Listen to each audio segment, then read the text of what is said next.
Hello बच्चों, let's read this question. Question में क्या बोला है कि इन चारों स्टेटमेंट्स में हमें इनकरेक्ट वाला चूज करना है। पहला ऑप्शन में क्या बोला है कि जो एंजाइना है उसके केस में क्या होता है, एक्यूट चेस्ट पेन होता है। हार्ट फेलियर जो होता है वो कार्डियक अरेस्ट के सिमिलर नहीं है, मगर वो हार्ट अटैक के सिमिलर होता है। जो हार्ट है वो ऑटो एक्साइटेबल होता है, उसके फंक्शन को हम मॉडरेट कर सकते हैं by neural and hormonal mechanism. और चौथा ऑप्शन बोला है कि जो ब्लड होता है वो कंप्राइज करता है fluid matrix, plasma and formed elements. This is comma यहाँ पर, ठीक है, अलग अलग है। अब आता है हमारा key concept. Key concept is blood and disorders of circulatory system. Disorders of circulatory system की स्पेलिंग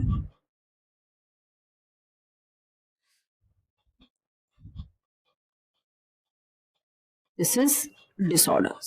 फाइन। तो अब आते हैं, ब्लड क्या होता है। जो ब्लड होता है एक स्पेशल टाइप का कनेक्टिव टिश्यू होता है। It is a special connective tissue जो बनता है आपके फ्लूइड मैट्रिक्स और प्लाज्मा और फॉर्म्ड एलिमेंट्स। फॉर्म्ड एलिमेंट्स में आपके आ जाते हैं सारे सेल्स आ जाते हैं आपके, RBC, WBC, platelets, formed elements, ठीक है। फिर हमारे डिसऑर्डर्स क्या होते हैं सर्कुलेटरी सिस्टम के। डिसऑर्डर्स एक तो हो जाता है कि आपका हाई बीपी, ठीक है, हाइपरटेंशन जिसको बोलते हैं, हाई बीपी। फिर आता है कॉर्नरी आर्ट डिजीज, सीएडी बोलते हैं, कैड। फिर होता है आपका एंजाइना। और फिर क्या होता है, हार्ट फेलियर। तो पहले ऑप्शन में आते हैं। पहले ऑप्शन में बोला है कि एंजाइना के केस में एक्यूट चेस्ट पेन होता है। तो एंजाइना में होता क्या है, एंजाइना में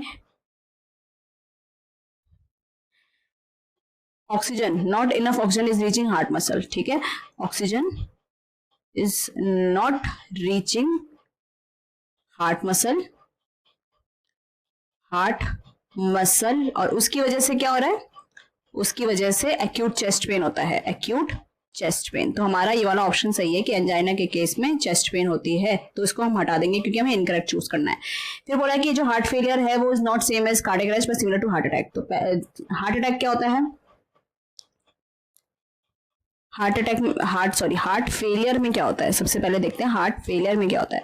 हार्ट फेलियर में क्या होता है कि जो ऐसी कंडीशन होती है हार्ट की जिसमें वो अच्छे से ब्लड जो है पंप नहीं कर पा रहा होता है, ठीक है, और वो बॉडी पार्ट्स में ब्लड पहुंच नहीं पा रहा होता है, तो ब्लड जो बॉडी पार्ट्स की रिक्वायरमेंट होती है ब्लड की वो पूरी नहीं हो पा रही होती है, ठीक है।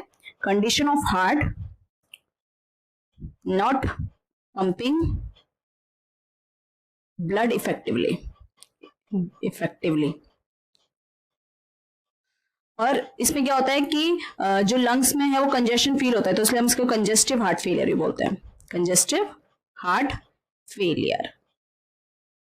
कार्डियक अरेस्ट क्या होता है, कार्डियक अरेस्ट क्या होता है, कार्डियक अरेस्ट में होता है कि जो ब्लड है वो हार्ट जो है वो अपना stop beating, heart stop beating. अलग अलग कंडीशन होगी। और हार्ट अटैक में क्या होता है, हार्ट अटैक में क्या होता है कि जैसे ब्लड किसी मसल में जो हार्ट की मसल होती है उसमें पहुंच नहीं पा रहा होता है और उसकी वजह से जो मसल है वो डैमेज हो जाती है। Heart muscle get damaged due to inadequate blood supply. तो तीनों कंडीशन क्या है, तीनों कंडीशन बिल्कुल अलग अलग है, ठीक है। तो ये वाला ऑप्शन हमारा इनकरेक्ट हो गया, जो कि हमें चाहिए, इनकरेक्ट ऑप्शन चाहिए क्योंकि ना तो हार्ट फेलियर, ये तो सही बोला है, मगर वो हार्ट अटैक के भी सिमिलर नहीं है, तो ये वाला ऑप्शन हमारा इनकरेक्ट है, जो कि क्वेश्चन के उसमें सही है, ठीक है।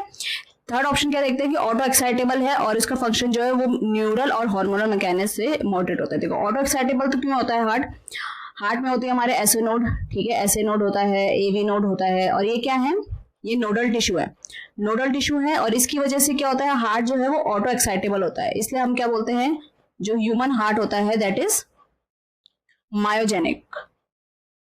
मायोजेनिक मतलब वो अपना एक्शन पोटेंशियल खुद से जनरेट कर लेता है, उससे कॉन्ट्रैक्शन हो जाएगी। हार्ट का पूरा फंक्शन जो होता है वो इसी के थ्रू हो जाता है, मतलब उसको आउटर स्टिमुलेशन की जरूरत नहीं है। तो ये वाला ऑप्शन तो हमारा सही है कि ऑटो एक्साइटेबल है। दूसरा क्या बोला है, दूसरा बोला है कि उसमें जो वो न्यूरल उससे कंट्रोल होता है, ठीक है, न्यूरल मैकेनिज्म। अब न्यूरल मैकेनिज्म में कैसे कंट्रोल होता है कि यहाँ पर जो हमारा एएनएस होता है, ऑटोनॉमिक नर्वस सिस्टम, उसमें क्या होता है पैरासिम्पैथेटिक और सिंपैथेटिक नर्व्स, पैरासिम्पैथेटिक।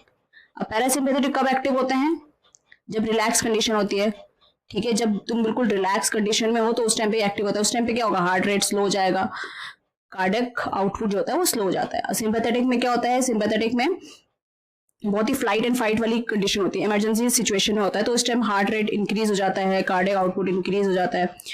तो ये तो कंट्रोल कर रहा है, न्यूरल तो कंट्रोल कर रहा है। दूसरा क्या बोला है, हार्मोन्स। अब हार्मोन्स, कुछ हार्मोन्स होते हैं जो कंट्रोल करते हैं, जैसे थायराइड हार्मोन होता है और हमारा ग्लूकोकॉर्टिकॉइड होता है, ग्लूकोकॉर्टिकॉइड होता है, ठीक है। तो ये वाला ऑप्शन भी हमारा करेक्ट है। फिर आता है कि जो ब्लड होता है fluid plasma, fluid matrix plasma form में, ये भी बिल्कुल सही है। हमने सबसे पहले जो डेफिनेशन है उसमें बता दिया था, तो ये वाला ऑप्शन भी हमारा बिल्कुल सही है। तो हमारा करेक्ट आंसर क्या हो गया, जो इनकरेक्ट चाहिए that is second option. So I hope you understood it well, all the best.